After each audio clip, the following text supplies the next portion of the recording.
Hello बच्चों, let's read the question. The question says read the information below and answer the question that follow.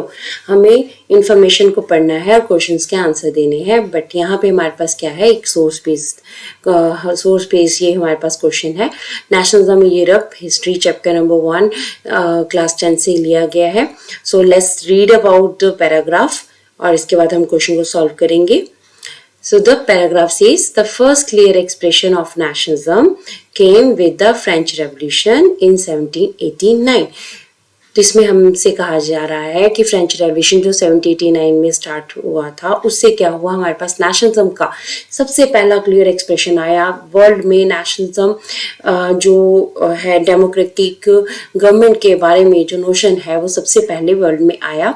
So France, as you would remember, France के बारे में जैसे कि कहते हैं आप सब जानते हो, was a full fleshed territorial state in 1789 under the rule of an absolute monarch.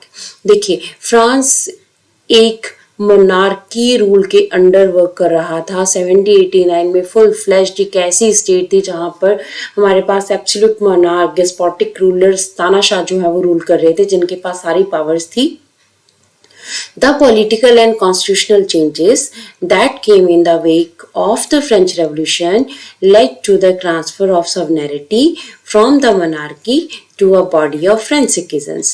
देखिए अब क्या हुआ, पॉलिटिकल और कॉन्स्टिट्यूशनल चेंजेस आए फ्रेंच रेवोल्यूशन की वजह से, जिसकी वजह से क्या हुआ, ट्रांसफर ऑफ सॉवरेनिटी, जो पावर टू रूल है वो पावर हमारे पास कहाँ चलेगी, वो मोनार्की से पावर जो है बॉडी ऑफ फ्रेंच सिटीजन्स के पास चलेगी.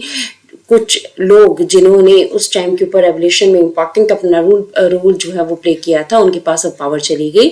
So the revolution proclaimed that it was the people who would henceforth constitute the nation and shape its destiny. तो हमें यहाँ से क्या पता लग रहा है कि रेवोल्यूशन ने इस चीज़ को प्रोक्लेम किया, इस चीज़ को बताया कि ये लोग ही थे जो कि कुछ भी रेवोल्यूशन जो है वो कर सकते हैं, किसी भी नेशन को जो है वो कॉन्स्टिट्यूट कर सकते हैं और अपने नेशन की, अपने राष्ट्र की डेस्टिनी को, उसकी किस्मत को चेंज कर सकते हैं. तो इससे वर्ल्ड में काफ़ी अच्छा इम्पैक्ट पड़ा था. So from the very beginning, the French revolutionaries introduced various measures. तो स्टार्टिंग से फ्रेंच रेवोल्यूशनरीज जो थे, जिन्होंने फ्रांस को मोनार्की रूल से आज़ाद करवाना चाहा, तो उन्होंने बहुत सारे स्टेप्स जो हैं, प्रैक्टिसेस जो हैं स्टार्ट की थी. जैसे कि हमारे पास कौन कौन सी प्रैक्टिसेस थी. अब ये प्रैक्टिसेस पढ़ने से पहले क्या कि इन्होंने क्या किया था, कलेक्टिव आइडेंटिटी जो है अमंग द फ्रेंच पीपल, इन्होंने क्रिएट करने की कोशिश की थी.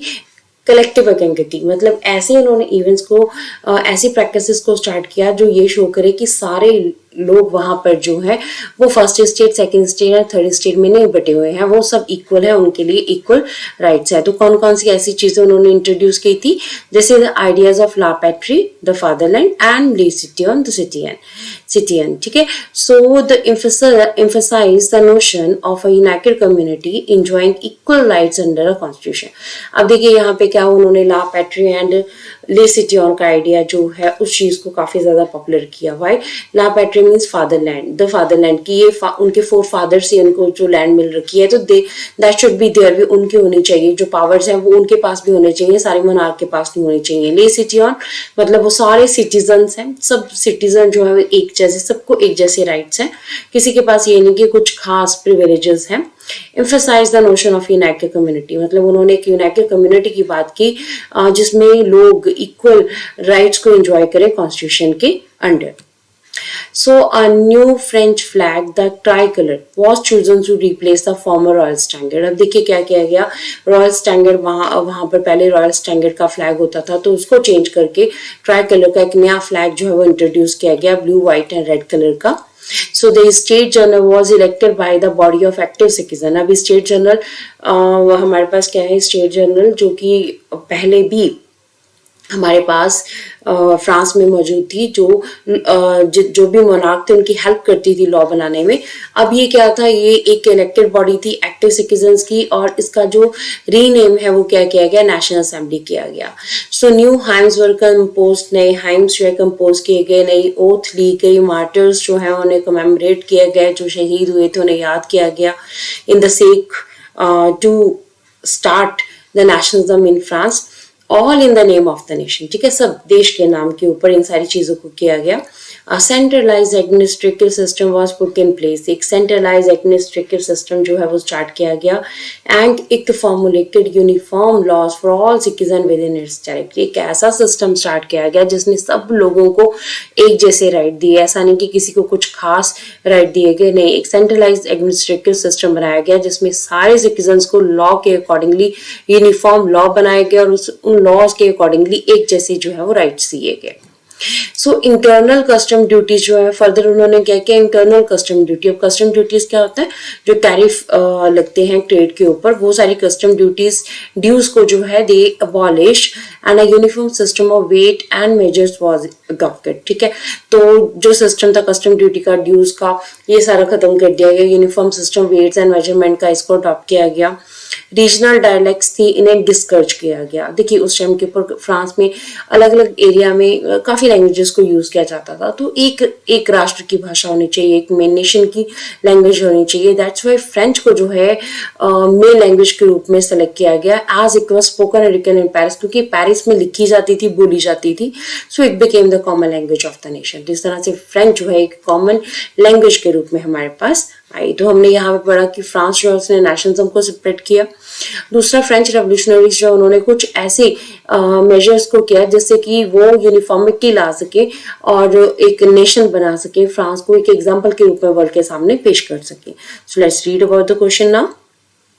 The question says who was renamed as National Assembly which was elected by the body of active citizen। तो जो नेशनल असेंबली थी, ठीक है, वो किसको रिप्लेस करके जो है उसका नाम नेशनल असेंबली हुआ था, जो कि अब इलेक्टेड जो बॉडी थी एक्टिव सिटीजन्स की, पैसिव सिटीजन नहीं एक्टिव सिटीजन्स की जो है वो एक इलेक्टेड बॉडी थी। उसका पहले क्या नाम था, तुम्हारे पास 4 ऑप्शंस हैं। A says la patrie, B says la citoyen, C says Jacobins, D says state general, ठीक है।